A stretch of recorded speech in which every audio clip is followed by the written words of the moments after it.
Let's take a look at what's included in your kit when you purchase one of our klavkarr devices. In the kit, you'll find several items.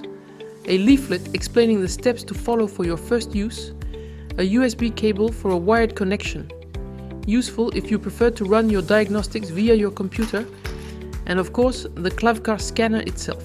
This is the model 110, which supports both Bluetooth and USB.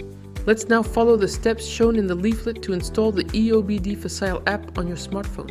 First, download the app by scanning the QR code on the leaflet with your smartphone's camera, or by searching directly for EOBD-Facile in your app store.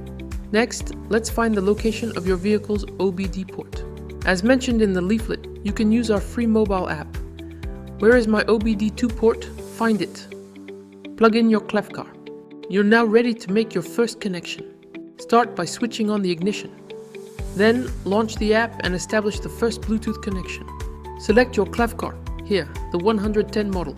Accept the terms of use and allow EOBD-Facile to access Bluetooth. Your klavkarr device will appear. Select it.